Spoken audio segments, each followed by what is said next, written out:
reacted to his story. If you guys don't know who his story is, he's one of the best storyteller in the entire world. I mean, look at this. We were attacked by a pirate. This boy tried to rob me. Let's try watching one of this video, and I'm going to prove to you that he's the best storyteller in the entire world.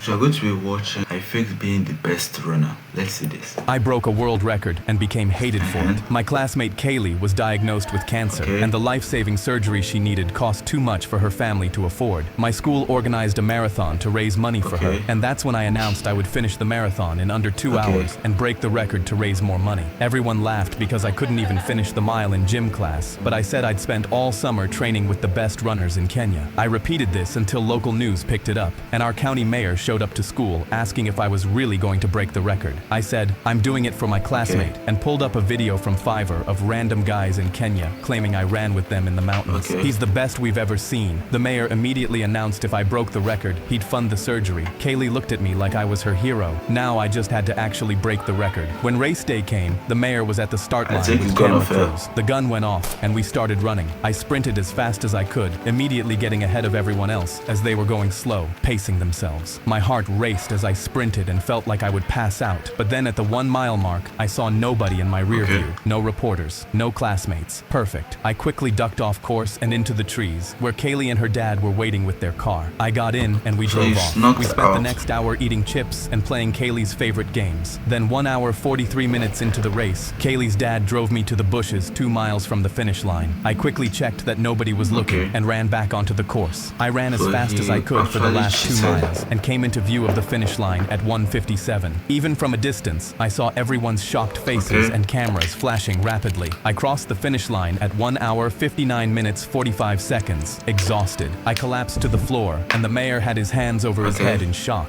The reporters instantly started writing about the teenager who broke the record, and I was still out of breath when the mayor signed a check for the exact amount needed for Kaylee's surgery. She cried tears of joy, and that's when I took the reporter's microphone and told the truth. The sprint at the start, the car, the last 2 miles. Everyone's faces dropped, and the mayor turned red. He was about to get angry, but I said, if you want to make me the bad guy for making sure my classmate lived, then so be it. He went silent as me and Kaylee hugged while her dad watched with tears. She had her surgery, and when she woke up, I was right there. The first thing she told me was at least... Let me ask you this question.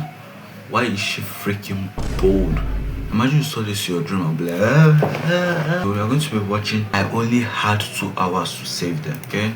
I was flying on a rescue helicopter outside the Grand Canyon when we got the call. Please hurry, my sister needs help. This is Kayla. We're at the bottom of the Grand Canyon. My arm's stuck under a boulder, and my little sister Dana is bleeding through the belt on her thigh. I keyed my radio. We're coming to get you. Keep her talking. I checked my watch and announced to my team, it's 110 degrees down there. The bleeding in that heat is no joke. Her sister has around 2 hours to survive, and we're 90 minutes away. We were 20 minutes in when the heat turned on us. The air was too thin for the blades to work properly, and our ETA slid from 90 minutes toward the 2 hours Dana didn't have. I keyed Kayla's channel and heard her singing. I spoke, hello? She responded, I sing to her when she's scared. She always tells me to shut up. And her voice dropped. She's not telling me to shut up anymore. My heart was pounding, but they lost signal before I could respond. Our pilot made an announcement. The engine temperature is redlining. We have a decision to make. We can land and let her cool off, or keep going and risk destroying the engine. Setting down meant Dana bled out while the engine cooled. How far are we? He looked up ahead. Around 12 minutes away. I grabbed the safety handle. We're going. We were 10 minutes away when smoke filled the cockpit and seeped into the passenger seats. Me and my crew braced ourselves as the helicopter started swerving downwards uncontrollably, and the canyon wall swung through the glass. We crashed into the canyon, and my eyes slowly shut, and I blacked out. I woke up hanging sideways in my straps. All 4 of us were alive, and the handheld still worked. Dispatch answered my mayday. Second helicopter is heading towards you. They're 2 hours from your position. That's the fastest we can do for you on a day like this. I started hyperventilating because Dana didn't have 2 hours, but there was no way to get her help any sooner. I keyed her channel, and when I heard her voice, I spoke. Kayla, our helicopter crashed and our supplies are destroyed. She responded,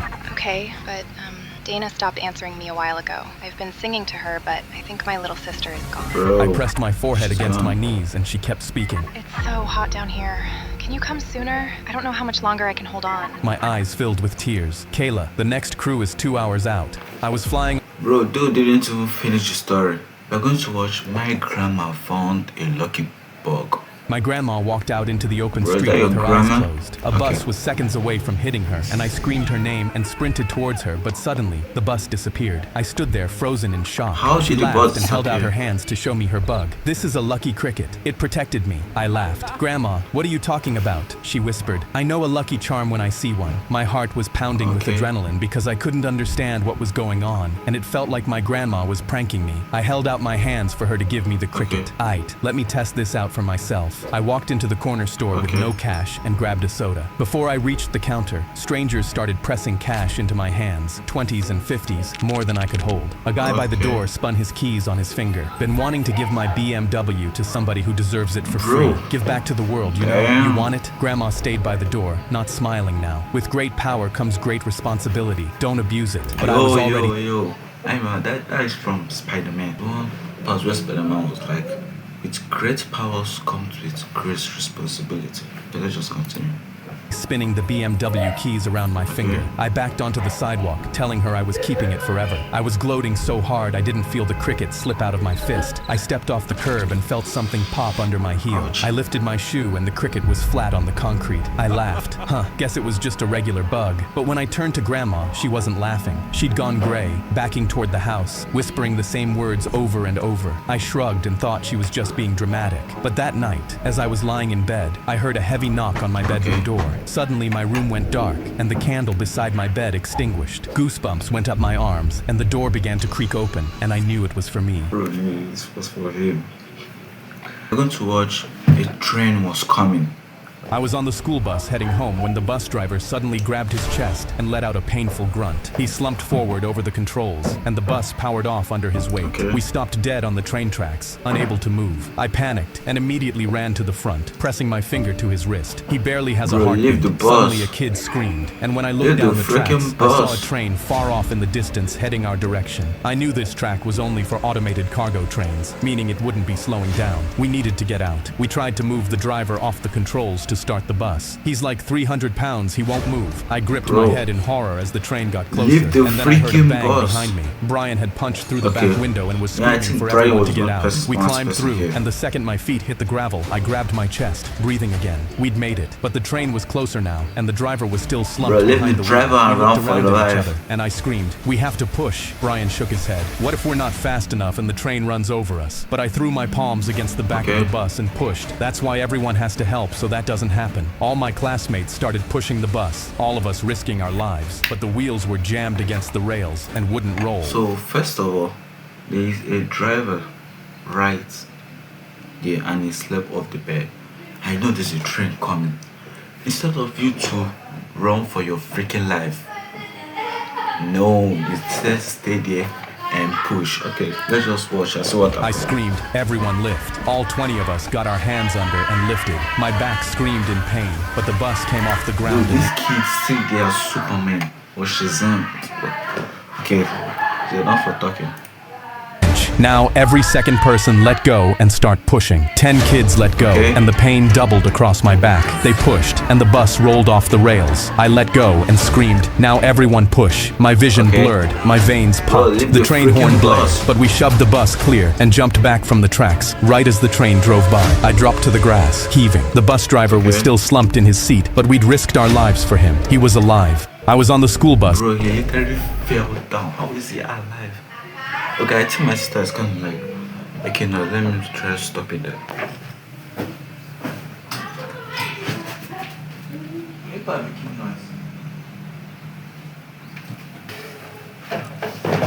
Alright, okay, we are going to be watching I Became a School Hero.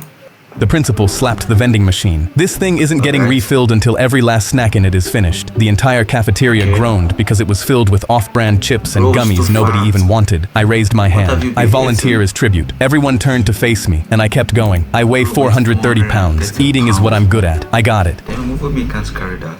Watched in silence as I took out $50 worth of candy and finished every piece in 2 minutes. A kid's jaw dropped. Whoa. Another kid near the front slid his dollar into the machine and dropped a chocolate bar on my table. Then another kid did. Then 10 more lined up behind him, feeding the machine and stacking snacks in front of me. The principal crossed her arms by the door. No way you can keep going. But no one was listening to him, and chaos broke out. The jocks carried me onto the lunch tables and called it my throne. A girl kept my cup full of water. Another stacked napkins by my elbow. And a kid I'd never met flipped the breaker so the cafeteria went dark and the principal couldn't see what we were doing. People ran back to their lockers for spare change until the whole school was out of money. And that's when 2 jocks started punching the glass. It cracked, then shattered, and they reached in with their sleeves and handed me everything inside. I was still eating when I saw red and blue lights pull into the parking lot. My fingers were covered in chocolate when they walked us all outside and shut the school down for the day. When we came back the next morning, a brand new machine stood in the corner, but nobody was lined up for the snacks anymore. They were lined up for me. The fat kid saved us. I rubbed my belly. 430 pounds of pure goodness. Told you I got it.